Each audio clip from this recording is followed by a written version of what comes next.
Now one thing is there obstructing Sahasrara is the movement of your Agnya into thoughts. That's the only thing. That's the only thing that stops your entry into Sahaja. Thoughts are coming all the time. Because a human being is born who reacts to everything.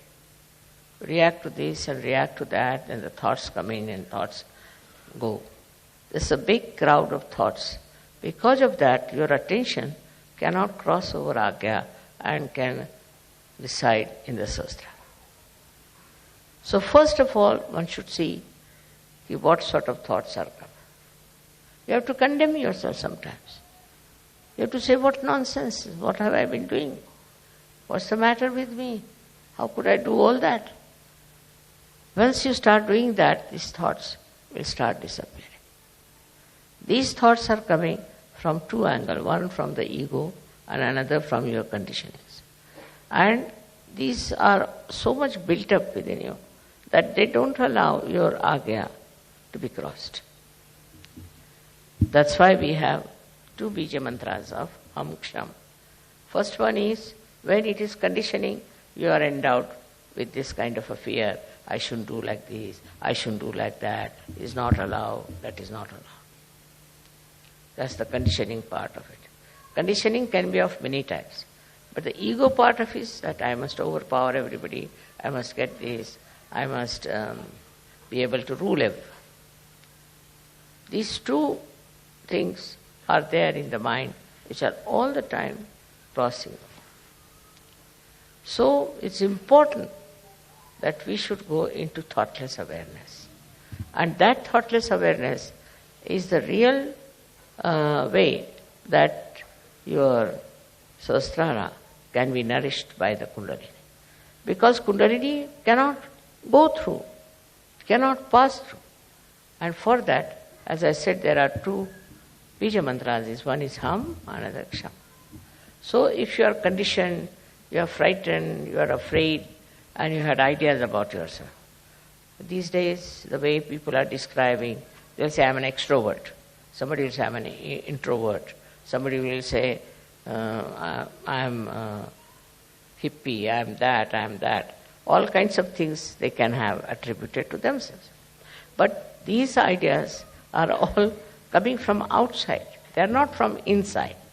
To get to the inner side of yourself, the subtler side of your being, you must allow the Kundalini to go through the Agnya. To cross the Agnya is a very important thing in modern times. And for that, you have to meditate. If you can meditate with complete faith in yourself, this Agnya can be opened up with surrendering to the Divine. You have to surrender yourself to the Divine. And when this Agnya opens, you'll be amazed. Your Sahasrara is just waiting to transfer, to give you all the help that you need through the all-pervading power. Your connection of Sahasrara with the all-pervading power is established.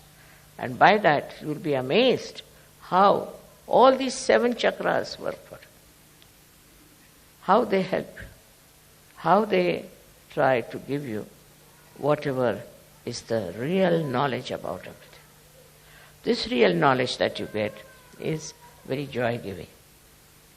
You can see this real knowledge in everything. You don't have to start reading any book about it. In every situation and in every person, in every flower, in every natural happening, you see clearly the hand of the Divine.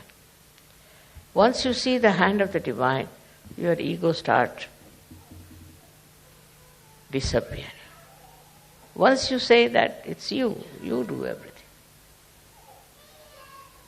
Kabira has said something great about this. He said that when the goat is alive, it goes on saying, I am, I am. But when it is slaughtered and its intestines are made into strings, which are used for cleaning the cotton, then it said, tu hi, you are, you are, you are. See, in this symbolic way, they have suggested that you have to become dissolved into this divine power. It's the divine power that does everything.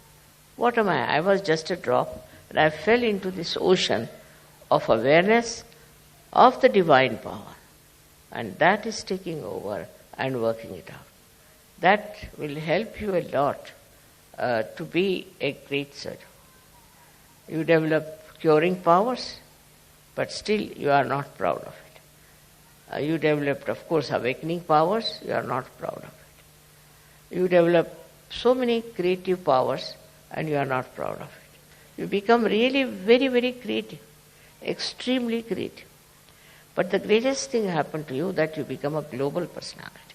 So you start seeing the problem of every country, of every other nation where they have problems. But these problems, when you see, you don't see like other people, because others may like to use it for their own purpose, maybe for media, maybe for something. What you want to see is that these problems are solved. See, your powers are so great with this kind of a mind, I would say, which is dominated completely by the divine power, that whatever disturbs you immediately is taken over and it starts working out. Many, many problems have been solved by surgery. And also they can be solved on a very universal level. If you are a global person, if you are a global person, then what happens is that you become a sort of a vehicle, or you can become like a channel for this divine power to act, because you are purely a global personality. Not attached to this, attached to that, but a pure Sahaja personality which can be used by this divine power very easily. For that, as I told in the afternoon also, that we have to be careful about few things that we have. Firstly, anger. Anger is the worst thing that we have. Angry for what? There are people who talk like this. I was very angry. They're proud of their anger. Anger is a sign of complete stupidity, absolute stupidity. There's no need to get angry with anyone, because by anger you don't solve the problem. With anger you spoil yourself. With anger you ruin your own nature. With anger you really spoil the whole situation. So no use